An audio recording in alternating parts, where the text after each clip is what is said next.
Man, look at this crowd. They are going crazy for this guy. Who is he? Why are they losing their minds? Well, I guess we're just gonna have to go back to the beginning and figure it out. Editor, please do me a favor and take us back to the beginning. You know what? I think you might have gone a little too far on that one. Okay, I get it. Last special, performed at a stadium. Mexican Taylor Swift over here. Okay, you went, hello, that's the last, you went, all right. Real funny, editor. Real funny. When I said go back to the beginning, this is not what I meant. But seriously, how long is this special? Oh, okay. Well, we'll rewind it just that amount, and let's give these people something to talk about. I still got the most vision. Trendsetter told them before, but they don't listen. Better, bring it better back because I'm bigger, better. Solo, single, selling several shows out every single second. Peter Piper picked the pack of pickle peppers. Kinda came across the competition, hope they get the message. Look, running fast, in my eminent bag. I never go slow, no crash. End up a thing in the past, they know I won't though. Big fish catching me, they gon' need a bigger boat. Ironic how the world stops when I spin the globe.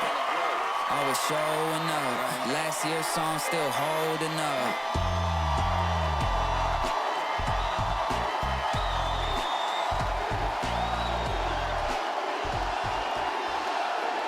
We're in Miami, bitch! Yeah, freaking Miami. This is the only place I can pull this off. I can't wear this in LA. They're, hey, estoy ciega. It's too much. Freaking Mexican DJ Khaled up here, I know, right? Also, I would like to thank, since we're here, Only in Dade. Thank you so much.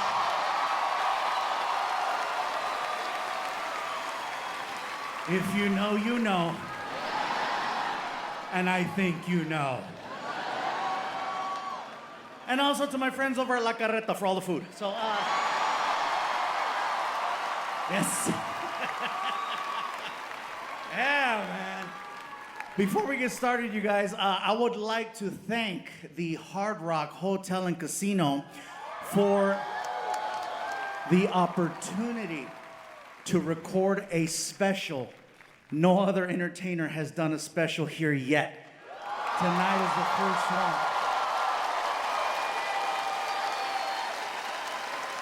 And it wasn't the Rolling Stones, it wasn't the Eagles. They trusted a comedian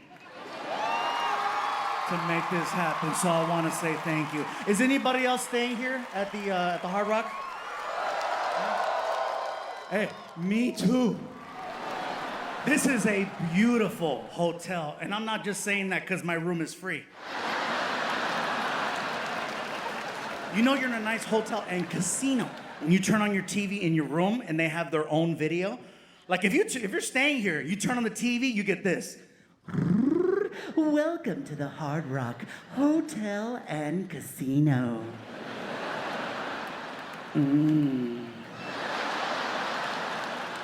24-hour gambling 7 days a week, 365 days a year.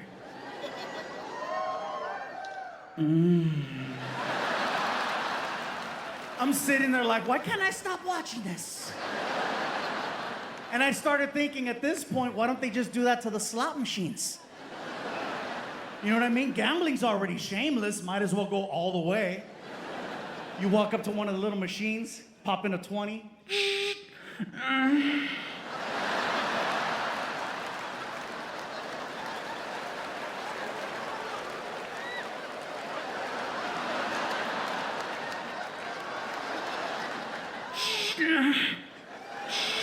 Don't stop. I'm not gonna stop. People are walking by. What are you doing? Trying to get the jackpot. Yeah, man. I'm gonna start the show off tonight with a question. That's not normally how comedy shows happen, but I'm gonna start it off with the question. The question is, who here tonight has never heard of me up until tonight? 5, 2, 5. Okay, to those of you, the 5 of you, I say sorry. I know you got excited, you saw the ticket, you saw the last name, and then I walked out and you're like, Enrique got bigger.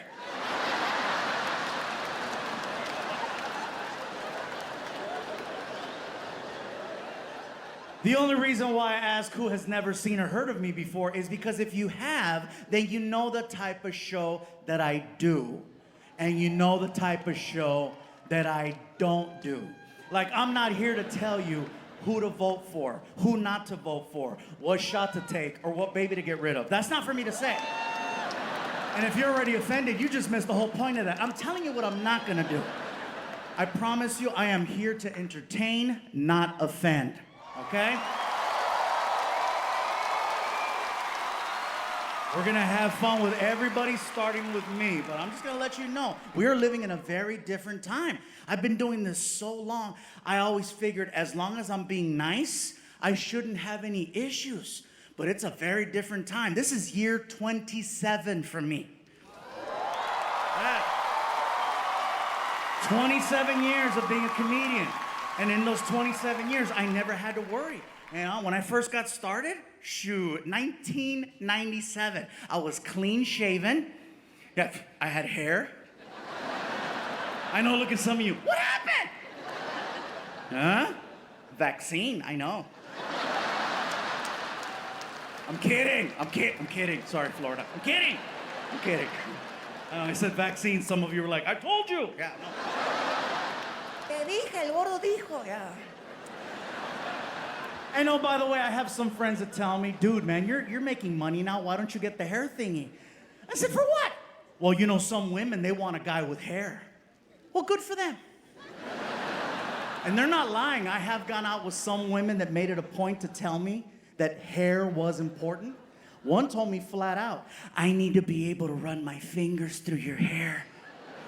Yeah? And I told her, hey, look, if you go deep enough,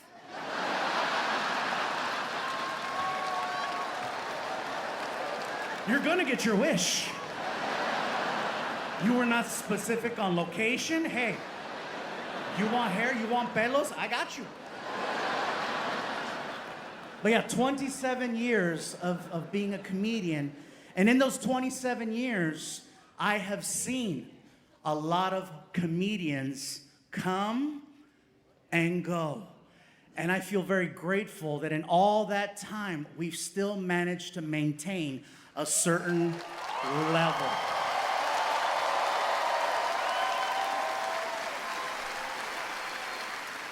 So I feel like we're doing something right, which feels weird to me because now I feel like you gotta be very mindful. Okay, you gotta be extra mindful. Like, 27 years of being a comedian, I finally started hearing people tell me things that I've never heard before. I started hearing people tell me things like, hey, Fluffy, I grew up watching you.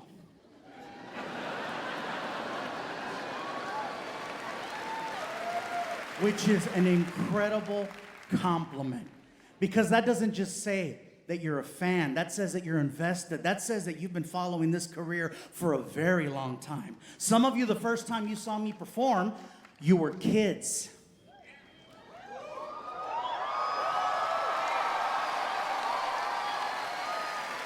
And now some of you are here tonight with your kids. And so I just want to say thank you for all those years of trust and continuing to come back to see the show. It means a lot.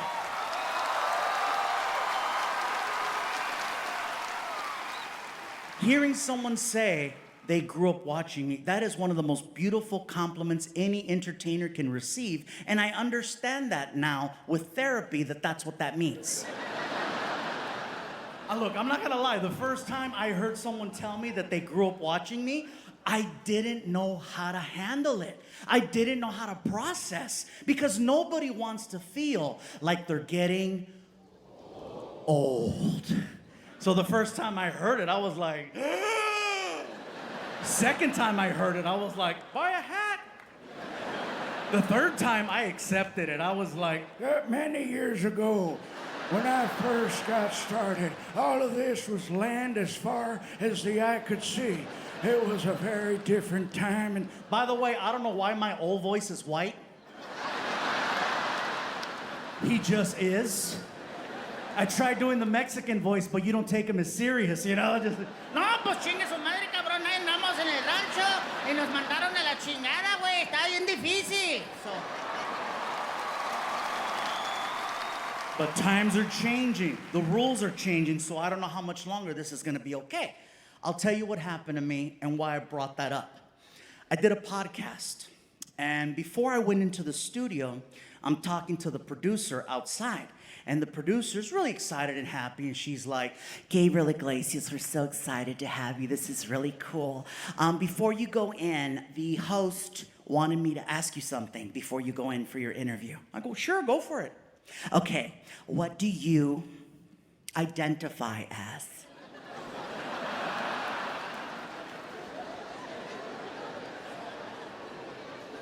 I wasn't sure how to answer that. I'm 47 years old. I didn't know what to say. I was like, shit, hungry, I guess. I mean, I'm tired, sleepy, depressed on Tuesdays. I don't know what you want me to say. See, here's the thing. I knew what she was trying to ask me. I just wasn't trying to get involved in a conversation about something that has absolutely nothing to do with me. This was, yeah.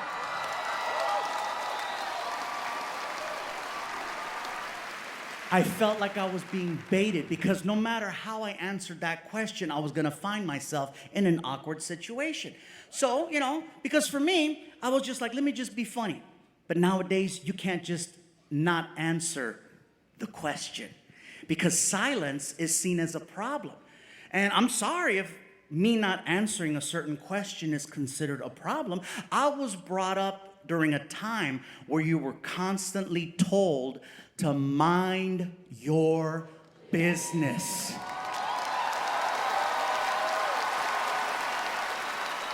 That's all I'm trying to do, is stay in my lane. Another thing we were constantly told was always respect your elders.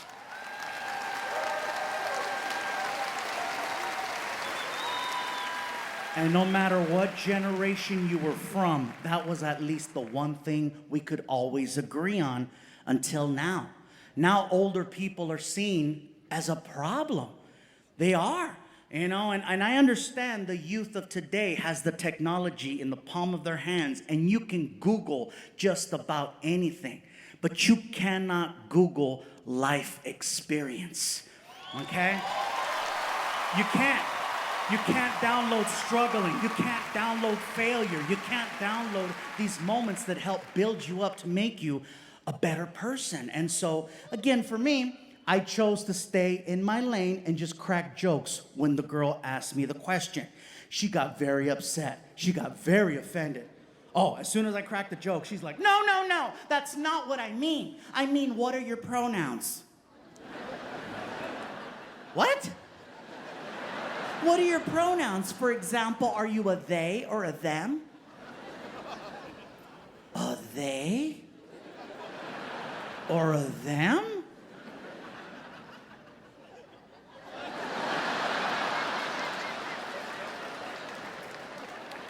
How fat am I? When did I stop being a it?